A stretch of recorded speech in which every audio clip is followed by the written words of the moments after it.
Good morning everybody. नमस्कार साथियों। राजकीय स्नातकोत्तर महाविद्यालय 12 से मैं डॉक्टर राकेश वर्मा राजनीति विज्ञान विभाग से आप सभी का स्वागत करता हूं। प्यारे बच्चों, बीए भाग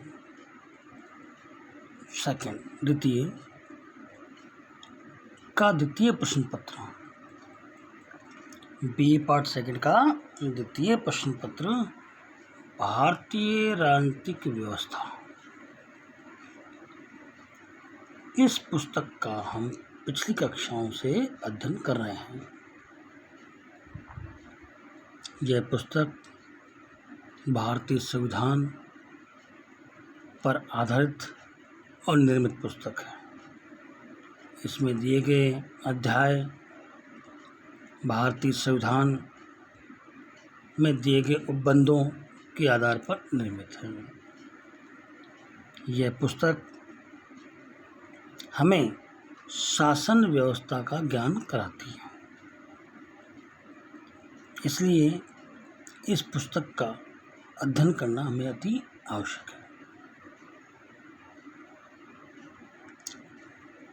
आज हम विधान परिषद के कार्य एवं शक्तियों के बारे में बात करेंगे। पिछली कक्षा में हमने इसके संरचना संगठन की बात की थी। संविधान के द्वारा भारत के प्रत्येक राज्य में एक विधानमंडल की व्यवस्था की गई है। संविधान के अनुच्छेद 168 में कहा गया है कि प्रत्येक राज्य के लिए एक विधानमंडल होगा, जो राज्यपाल अथवा कुछ राज्यों में 2 सदनों से तथा कुछ में 1 सदन से मिलकर बनेगा। अनुच्छेद 169 के अनुसार संसद को अधिकार प्राप्त है कि राज्य में विधान परिषद की स्थापना अथवा अंत कर दे।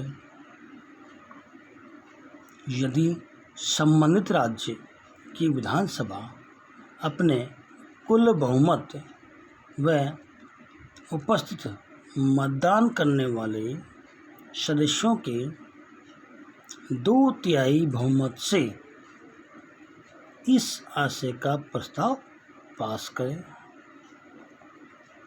वर्तमान समय में भारत में 7 राज्यों में विधान परिषद हैं। पहला जम्मू कश्मीर, महाराष्ट्र, कर्नाटक, बिहार, आंध्र प्रदेश और तेलंगाना। ये हमारी विधान परिषद है। हमने संगठन के बारे में बात कर ली कि इसका सदस्य कहाँ से निर्वाचित होंगे। आज हम बात करते हैं विधान परिषद के अधिकार, कार्य एवं शक्तियाँ। साधारण विधेयक को दोनों सदनों में पेश किया जा सकता है, परंतु असहमति की स्थिति में विधानसभा प्रभावी होती है। विधान परिषद किसी भी विधेयक को अंतिम 4 माह तक ही रोक सकती है। भारतीय संविधान संशोधन के संदर्भ में विधान परिषद को कोई अधिकार प्राप्त नहीं है। पहला है सत्य में कानून निर्माण करना। जो विधानसभा को स्वीकार न हो या परिषद के समक्ष विधेयक रखे जाने की तिथि से 3 माह तक उसे पारित नहीं किया जाए, तो विधानसभा उस विधेयक को पुनः पारित करके विधान परिषद के पास भेज देती है।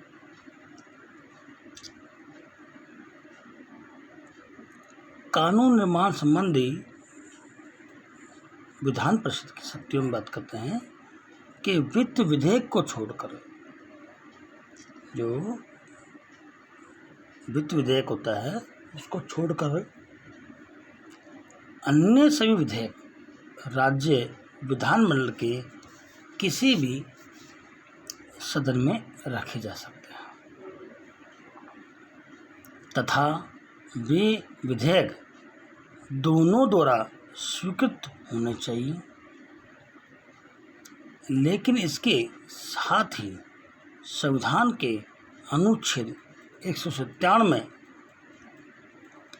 में कहा गया है कि यदि कोई विधेयक विधानसभा में पारित होने के पश्चात विधान परिषद द्वारा अस्वीकृत कर दिया जाता है या परिषद विधेयक में ऐसे संशोधन करना चाहती है जो विधानसभा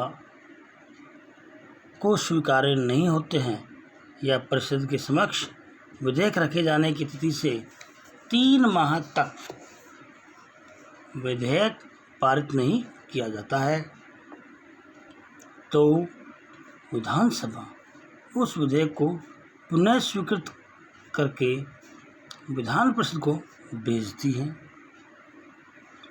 यदि परिषद विधेयक को पुनः अस्वीकृत कर देती है अथवा विधेयक में रखे जाने की तिथि से 1 माह बाद तक विधेयक पास नहीं करती है या परिषद विधेयक में पुनः ऐसे संशोधन करती है जो विधानसभा को स्वीकार नहीं होते, तो विधेयक विधान परिषद द्वारा पारित किए जाने के बिना ही दोनों सदनों द्वारा पारित समझा जाता है। इस प्रकार विधान परिषद किसी साधारण विधेयक को केवल 4 माह तक रोक सकती है। विधान परिषद किसी विधेयक को समाप्त नहीं कर सकती, सह कार्यपालित कर सकती। विधान परिषद के सदस्य मंत्री परिषद के सदस्य हो सकते हैं। विधान परिषद प्रश्नों, प्रस्तावों तथा वाद विवाद के आधार पर मंत्री परिषद को नियंत्रित कर सकती है, किंतु उसे मंत्री परिषद को अपदस्थ करने का अधिकार नहीं है। मंत्री परिषद को अपदस्थ करने का कार्य केवल विधानसभा के द्वारा ही किया जा सकता है। यहाँ एक बात महत्वपूर्ण हम देखें, मंत्री परिषद सामूहिक रूप से किसके प्रति है? विधानसभा के। मंत्री परिषद सामूहिक रूप से किसके प्रति उत्तरदायी है? विधानसभा के। इसलिए मंत्री परिषद ज़्यादा दबाव नहीं बनाया जा सकता विधान परिषद के द्वारा। हाँ, कई स्थिति ऐसी होती है कि यदि कोई मंत्री बना दिया जाता है मुख्यमंत्री के द्वारा, जिसके पास विधानसभा में निर्वाचित होने की योग्यता, निर्वाचित होकर नहीं आता है, विधानसभा में यदि कोई निर्वाचित होकर नहीं आता है और वह विधान परिषद से निर्वाचित होकर आता है, तो मुख्यमंत्री चाहे तो उसे वहाँ से उठा करके मंत्री बना सकता है, क्योंकि संविधान में लिखा गया है, वो बंद है कि मुख्यमंत्री राज्यपाल से उसके बारे में अनुशंसा कर सकती है मंत्री बनने के लिए, परंतु उसे 6 माह के भीतर दोनों सदनों में से एक का सदस्य होना आवश्यक है।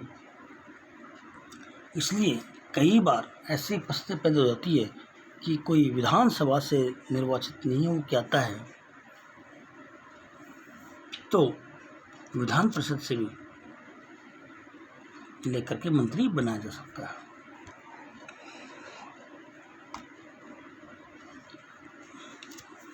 वित्तीय शक्ति। वित्तीय विषयों में विधान परिषद एक शक्तिहीन सदन है। धन संबंधी विधेयक विधान परिषद में प्रस्तुत नहीं किए जा सकते।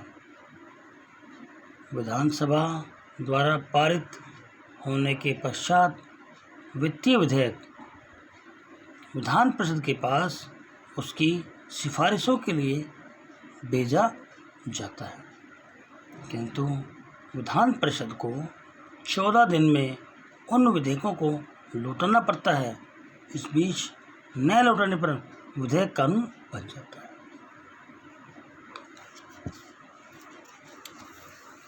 संविधान में स्पष्ट रूप से लिखा गया है कि वित्त विधेयक केवल विधानसभा में ही प्रस्तुत किए जा सकते हैं।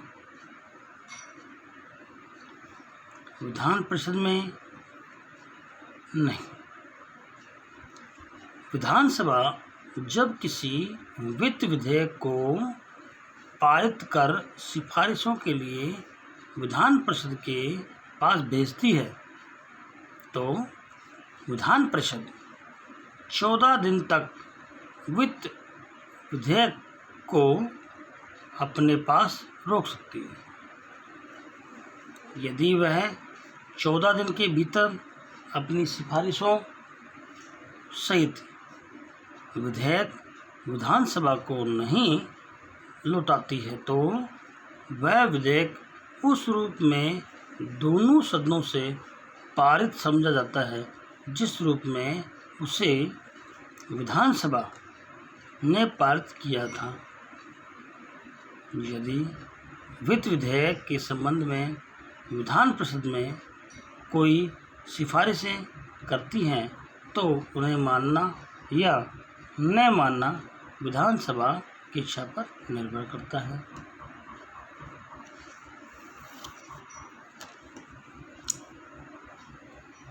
विधान परिषद की सिफारिश को मानना न मानना विधान परिषद की इच्छा पर निर्भर करता है। इस प्रकार वित्त विधेयक को विधान परिषद में केवल कितने दिन तक रोक सकती है? 14 दिनों तक रोक सकती है।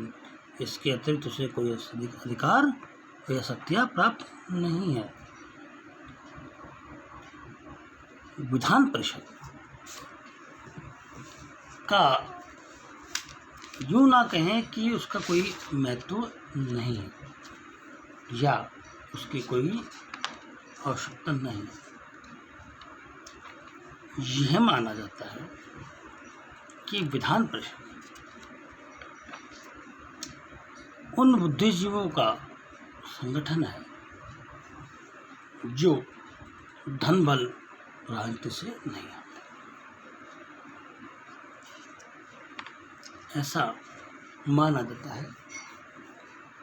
इसमें निर्वाचित होने वाले व्यक्ति किसी न किसी क्षेत्र का प्रतिनिधित्व करते हैं। इसलिए यह एक महत्वपूर्ण सदन भी है। यह जरूरी नहीं है कि अधिकार कम या ज़्यादा है।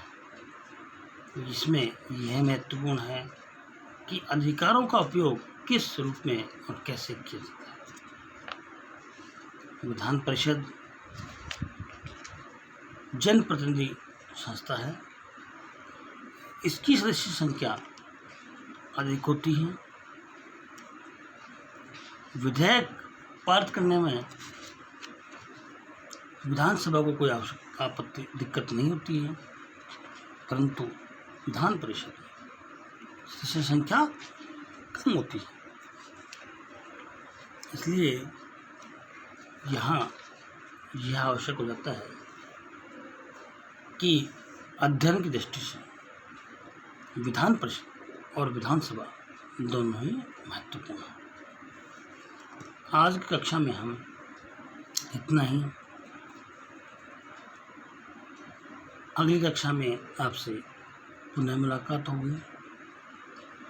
सभी का धन्यवाद। कोरोना महामारी का बचाव ही उपचार है।